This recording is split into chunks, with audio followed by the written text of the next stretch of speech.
C'est pas parce que l'univers est loin de nous que nous n'en faisons pas partie, et nous savons aujourd'hui qu'on en est issus. C'est donc un peu notre grande famille, notre grande patrie, l'univers. D'autre part, le dauphin, c'est peut-être un excellent choix dans la mesure où on dit que ce sont des animaux particulièrement intelligents et qui vivent en bonne entente avec nous. Donc il y aurait d'une part le symbolisme de la connaissance, et de la connaissance avec un grand C, et d'autre part celui de l'intelligence, et en plus d'une certaine fraternité qui irait au-delà des espèces, de la barrière des espèces. Non, je trouve que symboliquement tout ça se tient fort bien. Bonjour, je m'appelle Alexandre Chaud, j'aime l'astronomie, la géographie. J'ai une sœur, j'habite avec ma mère, mon père, ma grand-mère. J'aime le tennis et j'aimerais devenir astronome plus tard. Alors vous êtes au cours de morale, depuis 6 ans. Hein? Certains moins, mais bon, vous êtes au cours de morale. Et vous allez participer à la fête de la jeunesse laïque. Alors qu'est-ce que cette fête de la jeunesse laïque? Les enfants participent à la fête de la jeunesse laïque, presque tous, d'emblée. Peut-être parce que c'est une forme de compensation par rapport aux élèves du cours de religion qui vont fêter une communion, mais aussi parce que c'est une surprise, ce sera certainement un moment joyeux, une fête à laquelle ils veulent participer. Bon, si bien sûr le professeur les encourage et leur donne l'envie, parce que c'est vrai qu'il faut quand même un peu les encourager à venir, parce que cette fête n'est pas tellement connue par les parents. Alors, c'est souvent l'enfant qui, en rentrant chez lui, invite les parents à venir à cette fête, à savoir qu'elle existe et à la préparer aussi. Moi, je suis laïque, j'ai envie d'être laïque. Mes parents, ils sont laïques. Et c'est sûrement un peu grâce à eux que je suis laïque. Parce que s'ils n'étaient pas laïques, je n'aurais pas fait la fête de la jeunesse laïque. Ma sœur, elle m'avait dit qu'elle s'était amusée, qu'elle aimait bien. Alors, je pense que je vais y aller. Elle permet surtout aux enfants de se rendre compte qu'ils sont nombreux à avoir suivi le cours de morale et qu'ils viennent de toutes ces écoles des environs. Ils viennent des petits villages où ils se retrouvaient à 2 ou 3 dans une classe, où ils avaient l'impression d'être vraiment une minorité. Et ils prennent conscience, là, ce jour-là, qu'ils sont nettement plus nombreux. Et qu'en fait, ils sont même entourés d'un très grand nombre d'adultes qui viennent assister à la cérémonie, qui viennent assister à leur fête, et que donc, c'est une forme de reconnaissance de l'existence d'un mouvement laïque, d'une présence laïque. On essaie de faire sentir cette notion de convivialité humaine qui commence dans la famille, qui s'étend au quartier, à la ville, au milieu qu'on fréquente, au pays, à des pays voisins et à la terre tout entière. C'est donc qu'on essaie de faire sentir ce sentiment d'appartenance à la famille humaine qui, à mon avis, est une des bases de l'humanisme. Et ça, un enfant de cet âge peut le comprendre. Alors, on lui dit que dans toutes les civilisations, quelles qu'elles soient, les enfants vivent des moments importants de leur existence, et les adultes aussi d'ailleurs, et qu'on marque ces moments par des fêtes. Et ceci est une de ces fêtes particulièrement importantes.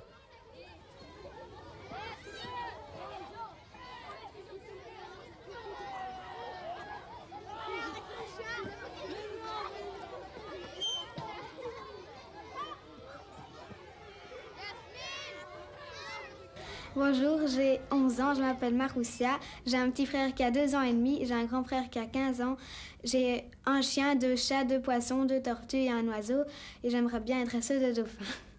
Eh bien, aujourd'hui, nous allons parler des rites de passage. Alors sûrement, vous allez vous demander, mais quel est le rapport avec la fête? C'est quoi? Eh bien, je vais expliquer. Les rites de passage sont souvent suivis, ou certainement précédés et suivis de fêtes. Pour moi, c'est une fête qui signifie qu'on a l'âge de réfléchir et de raisonner. Parce que quand on est plus petit, on pense moins aux autres, on pense beaucoup plus à soi. Alors, vers 12-13 ans, on sait mieux raisonner, être plus généreux. Alors, on fait la fête de la jeunesse laïque. Chaque personne dans la laïcité est responsable de ses opinions. Il n'y a aucun dogme à suivre. Donc, chacun est responsable de ses actes, de ses pensées. Il a le droit d'exprimer ses sentiments tout à fait librement. Et donc, il n'y a aucun pouvoir supérieur qui oblige les personnes à penser de telle ou telle manière. Mes parents vont venir avec moi à la fête, et mon grand frère aussi, mais mon petit frère ne pourra pas venir parce qu'il est trop petit. Et le soir, il y aura une grande fête avec tout le monde, tous mes amis. Chaque année, je leur dis, vous savez, moi j'ai fait la fête et c'était formidable. Et c'est vraiment l'unique chance que vous avez de la faire, c'est maintenant, il ne faut pas rater ce jour-là. Ça se présente une fois dans votre vie, et si vous la ratez, eh bien, elle sera passée.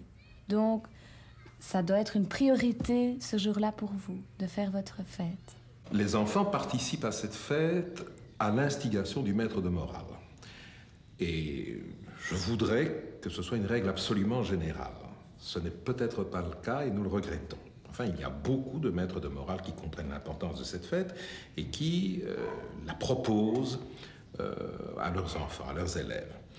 Les parents aussi sont en principe informés et on leur fait cette suggestion. Mais je tiens à dire que dans un contexte laïque, chaque parent conserve une totale liberté.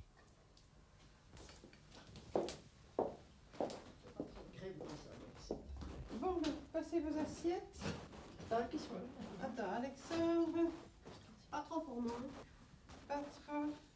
Bon, quand j'avais leur âge, ces fêtes n'existaient pas. Et il y avait tout de même une petite frustration pour les enfants qui n'étaient pas catholiques de ce temps-là, qui n'avaient pas de communion, qui n'avaient pas d'autres fêtes. Et, bon, dans la plupart des civilisations, il y a tout de même...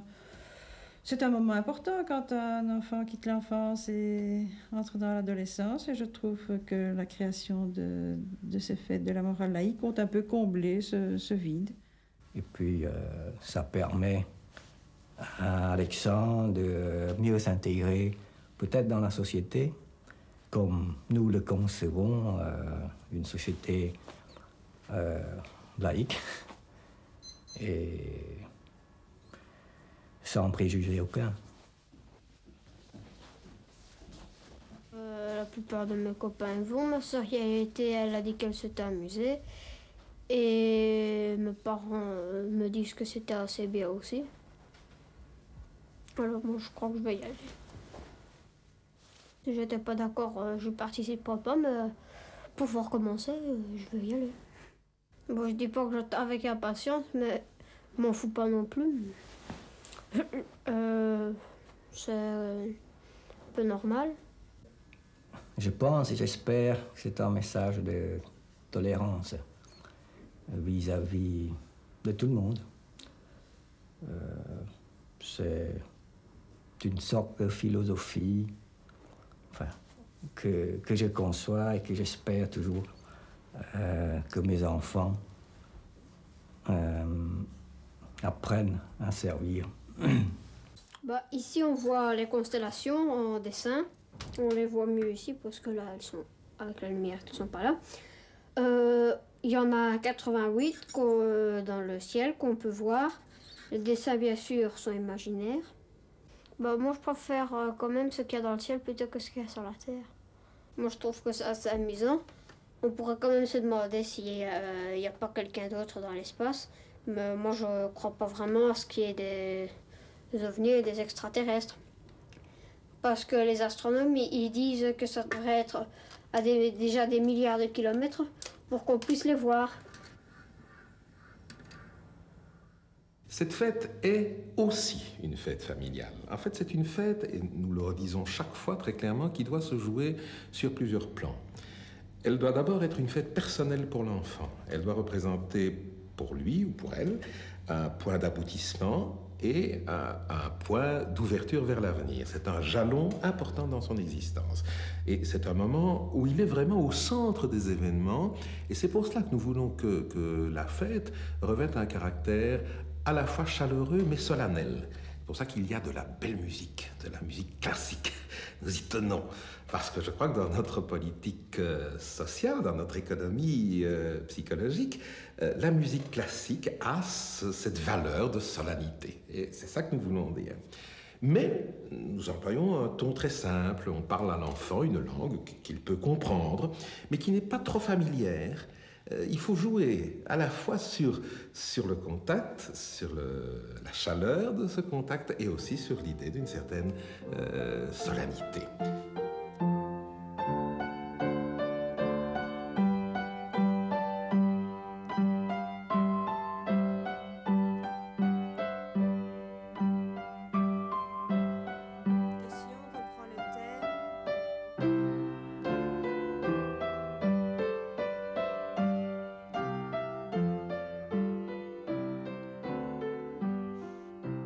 Mais d'abord, mes parents m'ont dit ce serait chouette si tu fais ta fête.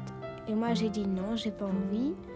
Et après, mes copines, toutes mes copines de la morale les faisaient, tout le monde.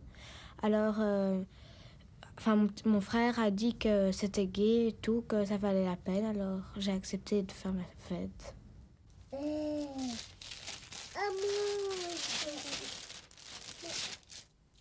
Oh, c'est qui ça?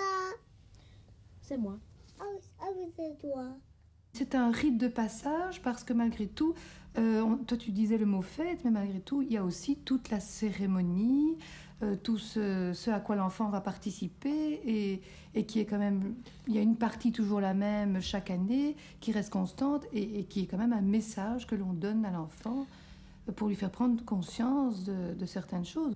Mais lui dire maintenant on te fait confiance, on a confiance en toi, tu es capable de comprendre d'autres choses, comprendre l'importance du respect des autres, l'égalité entre toutes les personnes qui l'entourent.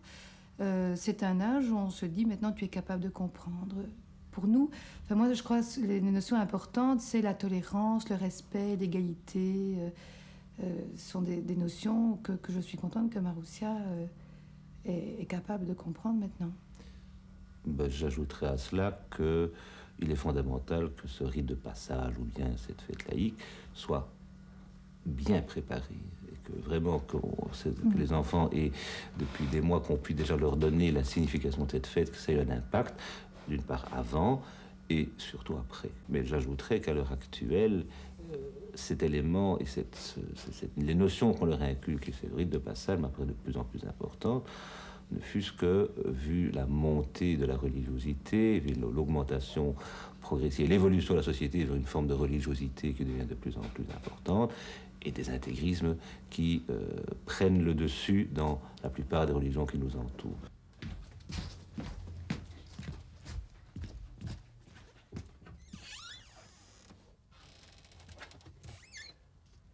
Dès que je regarde des films de dauphins ou des choses comme ça, je me sens tout à fait autre part que dans ma maison. Alors, je sais pas, moi j'adore ça. Le dauphin, c'est un peu un synonyme de liberté, quoi, oui. Oui. Enfin, quand je pense au dauphin, je me sens beaucoup plus libre et tout. Je sais pas, je rêve et tout, c'est bien, moi j'aime bien. Être un être humain à part entière, c'est, je crois, avant tout faire des projets. C'est se projeter dans l'avenir, c'est désirer être quelqu'un, quelque chose, c'est désirer vivre des choses, c'est désirer faire des choses. Alors quand je vois cette petite fille qui a envie de devenir domptrice de dauphins, d'aucuns pourraient sourire, moi ça m'émeut, même si c'est utopique.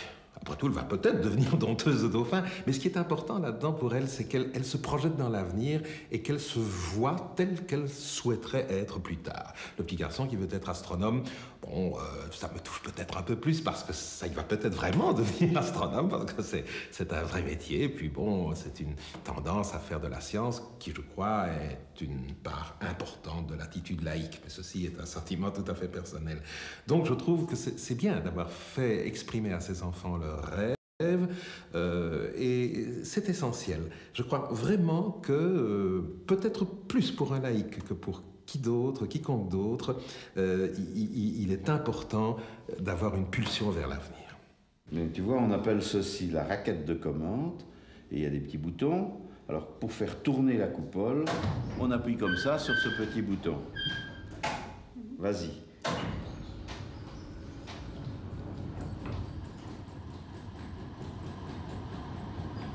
tout doucement. Et voilà, le ciel est dégagé maintenant. Nous pouvons observer. Pourquoi avez-vous choisi ce métier? Ah, eh bien parce que quand j'étais petit, mon grand-père m'a montré un livre d'astronomie où un vieux savant russe faisait le tour de notre système solaire et puis le tour de l'univers dans une grande fusée. Ça m'a passionné. J'ai voulu en savoir plus. J'ai acheté un livre d'astronomie, 2 livres d'astronomie, un petit morceau de verre, j'en ai fait un petit télescope, une petite lentille, une petite lunette, et comme ça on devient astronome. Et pourquoi vous intéressez-vous tant à l'univers? Pourquoi? Eh bien parce que tout le monde se pose toujours des questions. Savoir où on est, ce qui se passait avant, et puis ce qui se passera demain. Alors la connaissance de l'univers, c'est en même temps la connaissance de l'homme dans le monde, c'est connaître sa place, c'est savoir à quels effets il est soumis, quelles sont les actions qui agissent sur lui. C'est aussi connaître toute une série de forces et d'énergies dont l'homme peut avoir la disposition, dont l'homme peut se servir. Alors c'est ça qui a fait tourner la roue, allumer les premiers feux, c'est ça qui met la locomotive en mouvement, qui fait marcher la radio, le télégraphe, la télévision, qui fait tourner des satellites autour de la Terre et qui nous fait conquérir l'univers. C'est un peu ça aussi l'utilité de l'astronomie. Alors, tu vois quelque chose? Oui, pas vraiment. Pas grand-chose, mais ça c'est assez normal. Que la première fois qu'on regarde dans une grosse lunette, on ne voit pas grand-chose. C'est un métier, ça s'acquiert.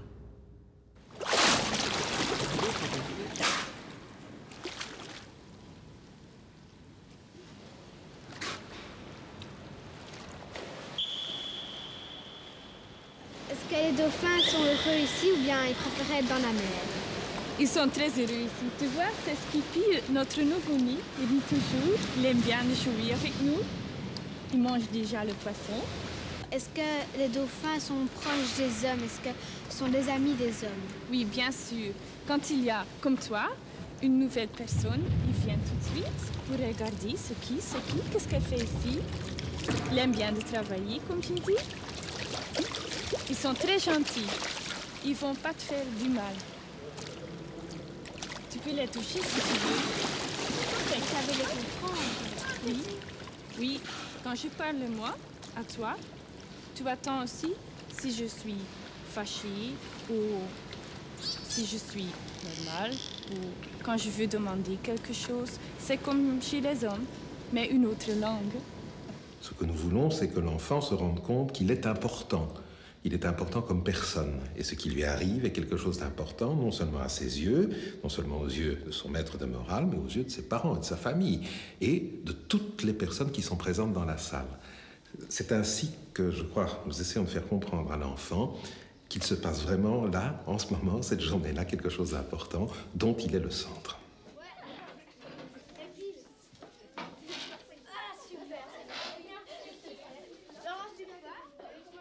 Alors maintenant, j'aimerais un petit peu vous demander vos réactions par rapport à votre inscription.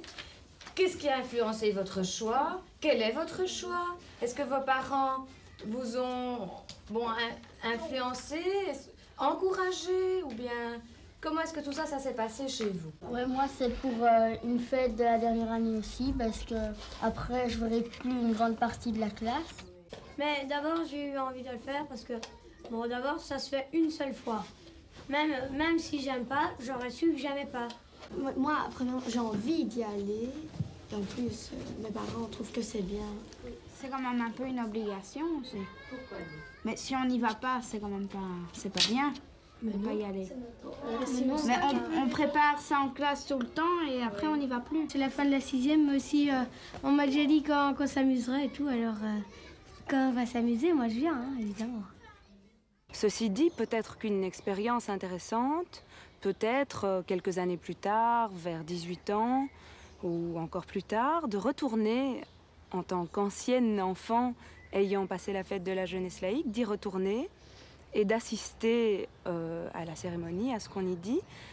Et je pense que là, pour avoir fait l'expérience moi-même, tout à coup, beaucoup de choses émergent, beaucoup de souvenirs émergent du moment précis où nous l'avions passé. Et je pense qu'aussi, lorsqu'on a 11-12 ans et qu'on est dans une ambiance solennelle comme celle-là, on est surtout sollicité par ce qui se passe en nous, on est impressionné. Et bien sûr, on ne fait pas sans doute attention à chaque mot qui est dit, mais c'est pas important, c'est pas grave, et c'est pas du tout, je pense, l'objet principal de la fête de la jeunesse laïque. 2 points pour Maïté et 1 point pour Caroline. Et bien voilà, donc c'est Nicolas, notre délégué. On peut l'applaudir, hein?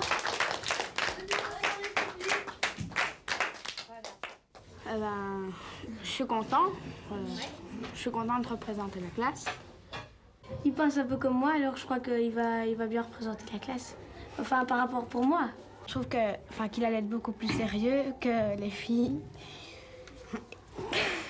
Dans les autres philosophies ou les autres convictions, on demande à l'enfant de prendre des engagements ou on les prend pour lui. C'est ce que fait par exemple le parrain ou la marraine dans un baptême chrétien.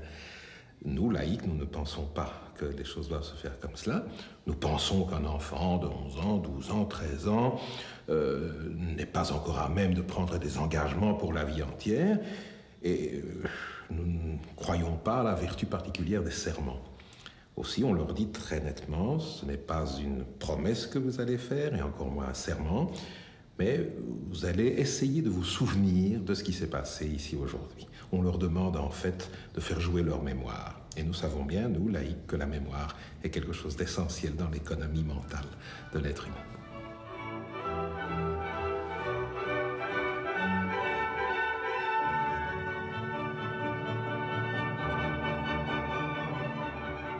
Que chaque délégué dise quel groupe il représente.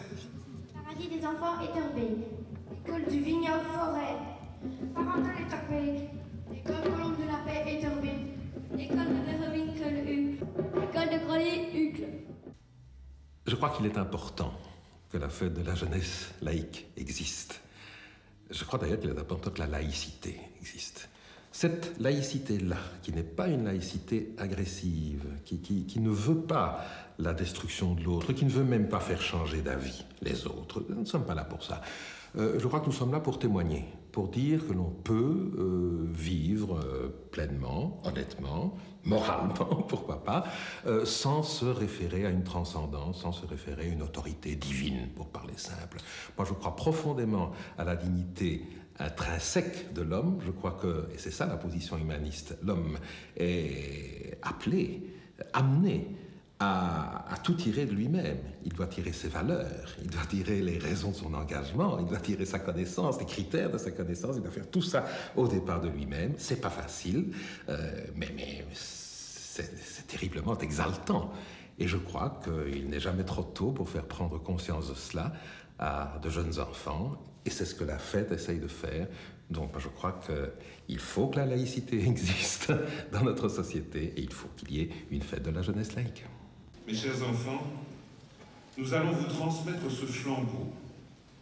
Vous allez vous le passer, l'un à l'autre, afin que de main en main, il illumine chacune et chacun d'entre vous, afin que vous vous rappeliez sans cesse notre idéal de lumière et de fraternité, notre idéal laïque.